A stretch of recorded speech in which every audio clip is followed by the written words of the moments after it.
Hello, welcome back to Aetheral Space 11.44. Here come the Cavalries. We are back. Hi. That's right, not one, but multiple cavalries. What did he mean by this?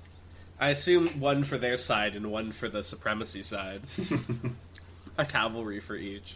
Why is it always here come the cavalry? You think the people with the horses would be coming in first, right? They've got better movement speed. Well, you see, the horses are cowards. They won't go until they know the battle's won. They won't come until it's like the twilight hour of the Yeah. fight. Here comes the cavalry, and then they... It's like, They feel that heroic surge of horse, courage. please. It's like, I suppose. Oh my god. In my D&D campaign, my player who plays this, like, isekai Civil War soldier has a horse named Kaiser Bill, and he's so funny. You remember Lux Judicii? Looks to decide Reservare. Exactly.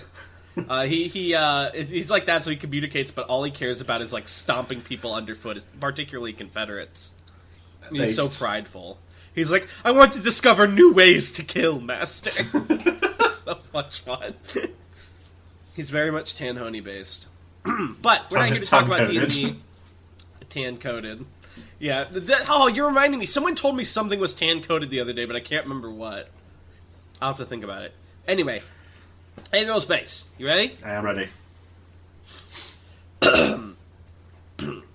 Alexandrius Toll wasted no time once he finally arrived at the bridge. Ash Del Durin was still unconscious, so he tossed him over to a subordinate who hurried to catch him. His coat was still covered in frost, so he tossed that over to another subordinate. As he approached the sequence of vital consoles that headed up the room, he wiped some of the grime from his face. The maintenance tunnels had been in an abominable state, utterly filthy. He'd have to order a review of this vessel once the battle was over. Gregory Hazard was already there, waiting for him. His blonde hair hung low over his face, a single red eye looking out from behind the golden curtain. His hands were plunged into the pockets of his white coat, and judging from the bloodstains visible on that same garment, he'd had quite the adventure of his own.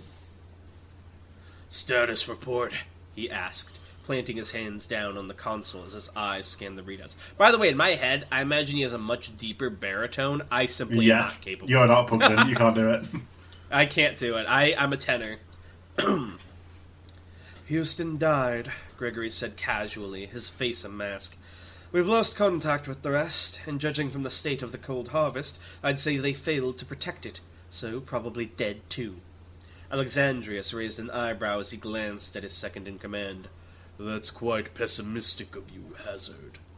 Gregory shrugged. Uselessness is uselessness.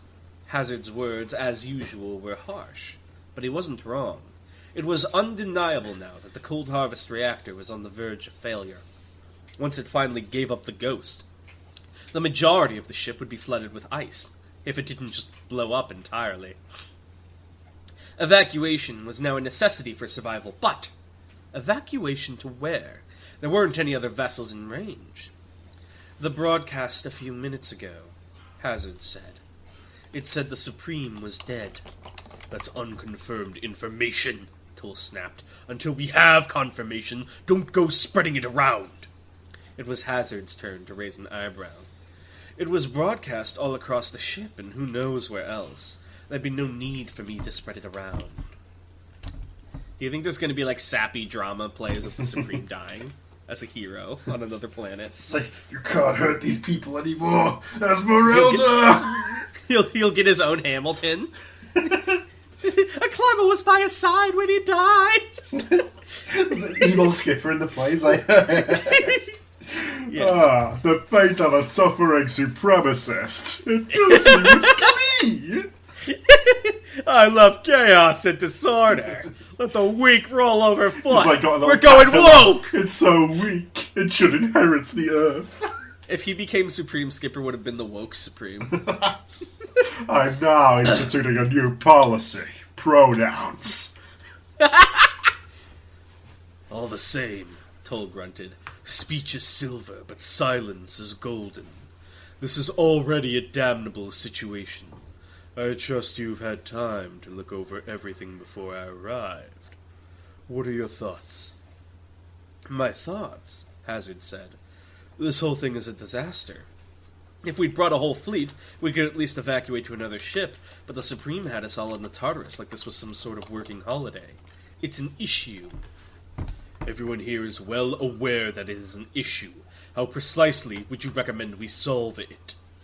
Hazard sighed, scratching his hair at the unwelcome mental labor. You mean his head? Hair doesn't get itchy. Nerd.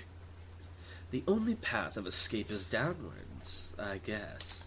We resume landings, accelerate them as much as possible without triggering the barrier, and finish off Regiment Red at the same time.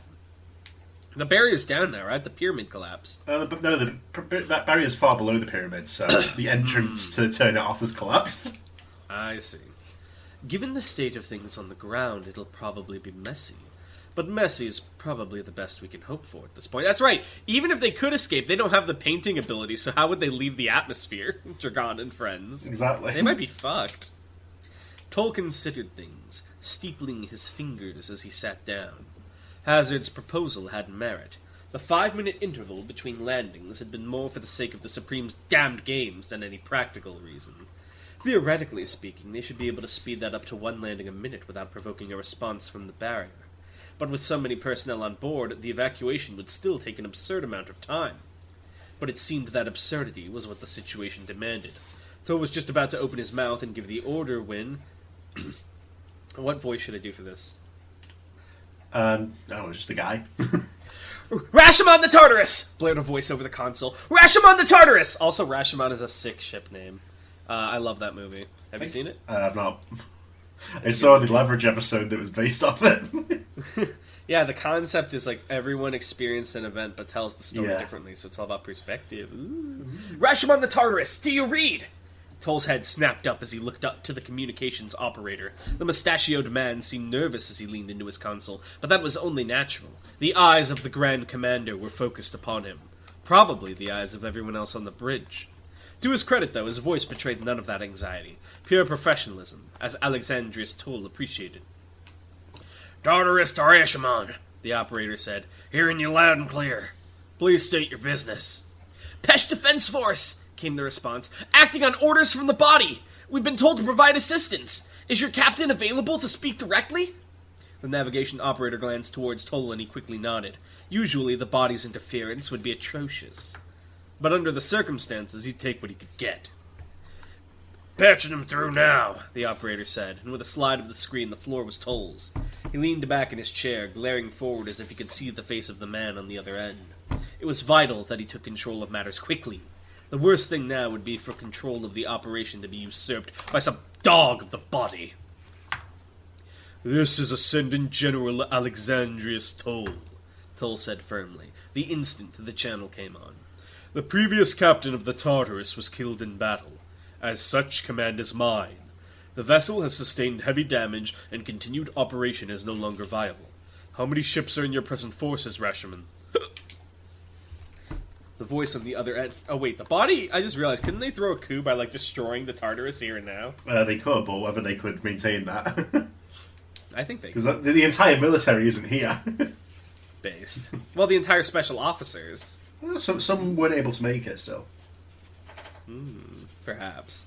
The voice on the other end was different this time. Presumably this was the Rashomon's captain. As expected, he seemed somewhat startled by the sudden barrage of orders. We, currently number 12 cruisers, 72 freighters, and 690 fighters. That's quite sizable. Pesh has a more than adequate defensive force, the captain replied with more than a hint of pride. With, all due respect. Of course. As you say, the Pesh Defense Force seems quite formidable. I wonder what it's doing all the way over here, instead of defending Pesh. The response came quickly. It was a practiced quickness, if Toll had to guess. The defense of the Supreme is the defense of the supremacy as a whole. It's only natural for true patriots to make the trip here to protect our nation.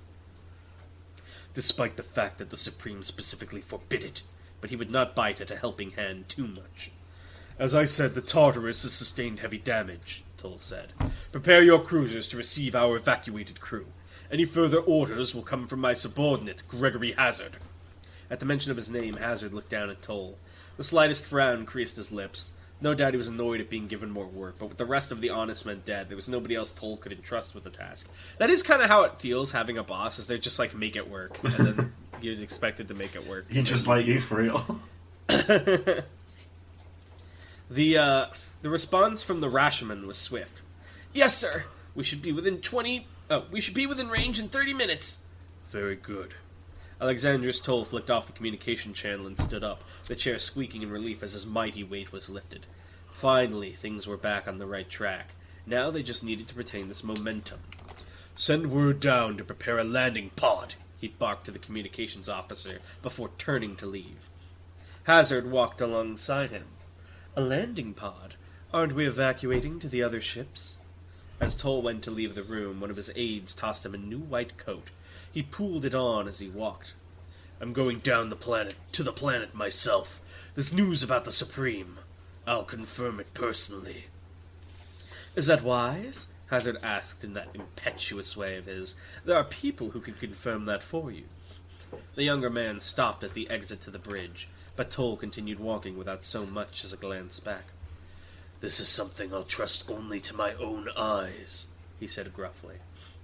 The lightning on the ship was still in chaos, and so Alexandrius Toll vanished into darkness as he strode down the hallway. Soon enough, his footsteps faded away as well. Gregory Hazard, lingering at the mouth of the bridge, could only close his eyes and sigh. How stupid. Popcorn. A lump lingered in Bruno's throat as he took in the sight before him. The landscape had been utterly shredded by Adamant's last attack, and so it had taken him a minute to weave through the rubble and get to the centre. As he'd run, his heart had been hammering so loud that little else was audible, exhaustion clinging to the edge of his vision and making it difficult to see. Now that he'd arrived, he understood that anxiety had been more than warranted. It didn't take a genius to see that Adamant was dead. His skin and flesh had melted off his body like candle wax and then hardened, leaving a grotesque statue standing in the middle of the clearing. Hollow eye sockets were frozen in the middle of shattering, his jaw swinging slowly from a single strand of sinew. Broken bones protruded like spikes from Adamant's carcass, and as Bruno watched, that corpse shattered entirely into viscera. But that wasn't what demanded Bruno's attention, or his horror. Ruth lay on the floor before the corpse of the first contender, and her legs lay next to her, separated, cleanly severed at the thighs. Bruno gaped at the injury, the blood gushing from the stumps, at the visible bone protruding from the red. No, he shook his head. Don't freak out, you need to act quickly. As Bruno reached down and tore two long strips away from his shirt, there was a pop from behind him. Wolfram reappeared in a bolt of white aether, the grass around him rustling from the sun release's pressure. And his face, as he looked down at Ruth's injuries, mirrored Bruno's. What happened? He gasped. We won, Bruno replied, a trace of bitterness entering his tone. Now help me stop the bleeding. Wolfram's ability came in handy. With it, they were able to tighten the bindings to a point that would have been impossible for hands alone. And with Bruno's minutely placed barriers, they were able to reduce the bleeding further. Still, it wouldn't be enough. They needed to get her to a medic as soon as possible. There were medics at the pyramid, Bruno, Serena suggested. I know it blew up, but maybe some survived? Or maybe some suited up to help the survivors? It was as good a plan as any. Wolfram, Bruno said, if you shrink Ruth, or you're able to shrink the bindings on her legs as well. I know you've already shrunk them once, but... As Bruno glanced towards Wolfram, though, he saw the boy was looking straight up into the sky, his eyes wide as saucers. I don't even realise I've done it until I start reading it. Yeah, it's a Tanhoniism. Mr. Dell said, the boy breathed. I think that's not good, is it? Bruno followed Wolfram's gaze and saw that the boy was dead right. This is a line that I should have included, and why I didn't. That was not good. You said there were only like 700 ships now, right? Well, they've 700 fighters, and then those are the smallest ones. Yeah. Now that night had come, the stars were visible, or rather they should have been visible. Great swathes of them were blocked out, flooded by darkness, the moon seemingly cut in half by a shadow. But with a second's consideration, one could see that these were not shadows. They were silhouettes. The silhouettes of countless ships in orbit around Legion Field, supremacy reinforcements. Damn it, Skipper, Bruno gritted his teeth. You'd better get back here quick. Still, Bruno said slowly, turning his gaze away from the fleet above. Still, we need to get Ruth healed. Shrink her down and we'll get to the pyramid. Just boom! A noise, all-encompassing, blasted through the skies like a Sorry, I was joking to a bang, because otherwise it's weird. A noise all encompassing blasted through the skies like a sonic boom. Immediately, Bruno's attention was dragged back to the fleet above. Had their attack started already? Had they given up on landing and resorted to orbital bombardments? But no, that wasn't it. Bruno watched, her mouth dropping open, as a second fleet arrived. Can I come back to you for... Yeah. The first time the rescue fleet had arrived, it had been destroyed within minutes by the Supremacy forces. The second time, they'd lasted 20 minutes. The third time, they'd lasted... 40. 40. The fourth, 60. The fifth and final time, 2 hours. That was probably the best they were going to get. Sam Set put a hand to his head as it pulsed in agony, his ability retaliating for his reckless usage. Having him run a simulation that took so many different factors into account and went on for such a long time, not to mention doing it 5 times, the Widow was a goddamn slave driver. To look at Sam Set, you wouldn't think he was a member of Vantablack's squad. He was small and slight, wearing a black sweater and loose-fitting jeans. He has the 1,000 image defense, doesn't he? He can fucking, run simulations to know how something's gonna go by. Maybe.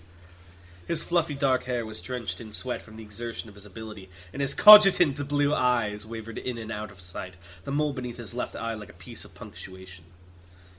What was her voice? Well, asked the Widow, standing behind his chair. She put a thin, bony hand down on his shoulder. It took him a minute to open his mouth with confidence that he wouldn't vomit.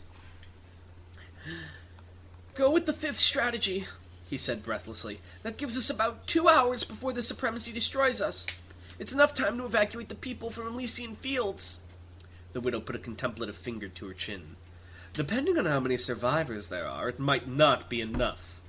Sam Set winced. If you're asking me to try again and find out how many survivors there are, he said, no, that'll put me down for the count, and there's no guarantee the number I give you will be accurate. These are simulations. And I only have so much knowledge. Who even knows what Dragon's capable of now that he's evolved? Sound Set coming out of the simulation like... Returned by death! I can use my ether. His nameless ability was the fruit of Abraphasad, the land of precognition, where he'd been raised. It allowed him to run a simulation of future events based on his conscious and subconscious knowledge, able to predict up to 5 hours in the blink of an eye. He experienced the simulation as if it was real life, and if he was killed, the prediction ended early. This meant, of course, that he just had the luxury of being blown to bits 5 times in the span of about 2 seconds. His bad mood could be forgiven. As usual, the Widow had dragged him off to a secluded spot to perform his simulations, in this case the empty captain's quarters. The innumerable intelligence he'd gone through before running the simulation still hung in the air before him, on floating holographic screens. And with a wave of his hand, he dismissed them. Fucking Marie right now, look what they need to replicate a drop of our power. It's the same sort of principle, though, yeah. Yeah. The Widow seemed to accept this, nodding slightly. I hear that this barrier Skipper's erected is quite the thing. Only one person can leave or enter at a time. The shuttles we brought are piloted by automatics, so they'll be fine going in. But I'd rather us not be stuck here as they trickle out one by one. So what? Sam Set said. It took her a moment to decide, but once she did, she spoke with certainty. Is Sam Set his full name every time, or is his first name Sam Set? Okay. Oh, this is her speaking. Skipper really didn't think about his escape, did he? There's nothing else for it. I'll go down with the first shuttle. Whatever's keeping that barrier active, I'll disable it. Sam Set groaned. If you're going to start doing things like that, tell me before I start predicting. If I don't know about it, my simulation can't take it into account. It's not... The Widow thumped her cane on the floor, bringing a swift end to Sam Set's complaining, and turned around to leave. He knew very well that he could only get away with a certain degree of insubordination. Membership of Vantablack's squad was the only thing keeping him out of prison, after all. The best thing for him to do was do as he was told and keep his head down, even if that head ended up feeling like shit. The captain's been concerning me with his whining, the Widow said as way of goodbye, not even looking at him as she walked out of the room. If he tries anything, please have Alcera kill him and hide the body. Sam Set watched her go, tension constricting his body, and it was only when the door slid shut behind her that he allowed himself to sigh in relief. How the hell had he ended up in this kind of situation? His biggest ambitions in life had been somewhere warm to sleep comfortably, and he'd somehow been dragged into this band of lunatics. What he'd done barely even counted as fraud anyway. It was nearly a victimless crime. He put a hand to his aching head. Why did these things always happen to him? My toothy ache a little bit. Can you? Don't worry. You fought hard, didn't you? I did. The sky was alive with fire. Far above Elysian Fields, the two fleets exchanged blasts. Plasma macro bolts and missiles visible all the way down from the ground.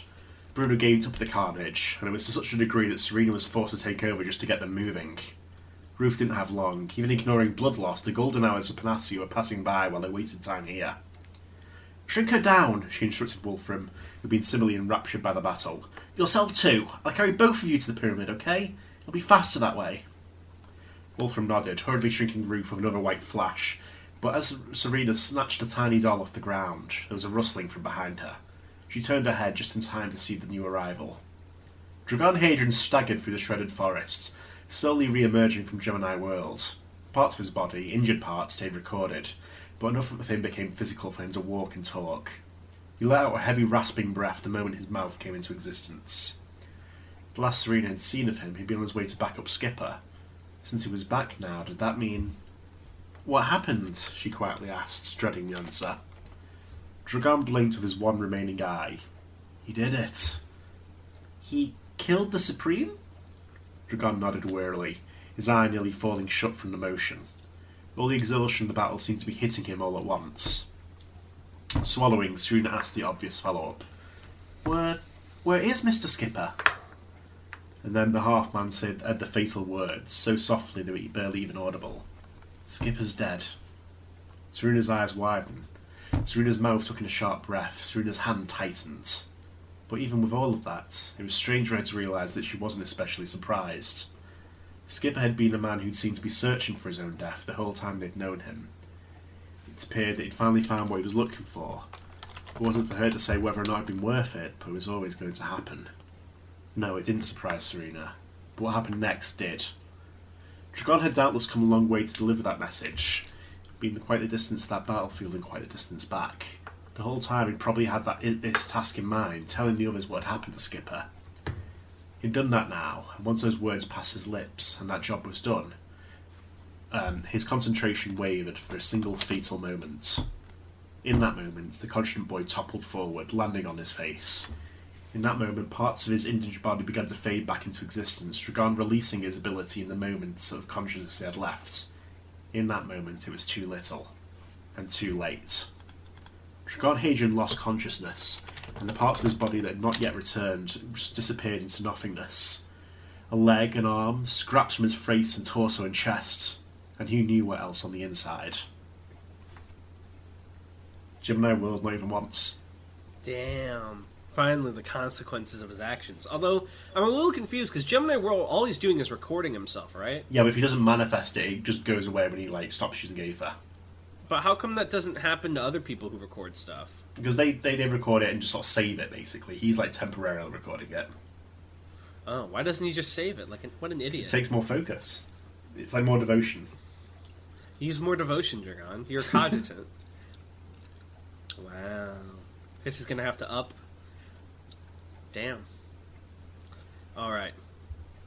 So what's his golden window cutoff? Does it start from now, or from when he first recorded it? It would probably start from now.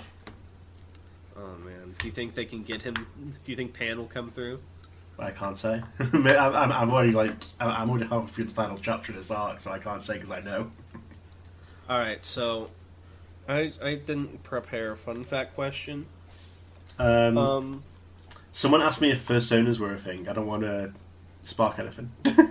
No, go ahead. Tell us. Okay, so no, I was gonna have a joke I'm not answering you. Think for yourself, but I guess now I have to answer it. Yeah. You brought it up. They bring back bad memories of the Dune Tyrants, so they would be looked down upon by Scurrants. Are they still called personas, or do they have a new name in Aether, like a sci-fi name? Yeah, I'll let the viewers decide what that is. Scurrant appropriation suits. Yeah. AKA sasses. Yeah. Oh no. That is kind of interesting to think about, because, there are probably anthropomorphic animal people Scurrants, and, you see someone walking around in a suit like that. How would you feel? I would be pissed off and I would kill them. Yeah. That's what happened to everyone, all the furries except King of Karumpa.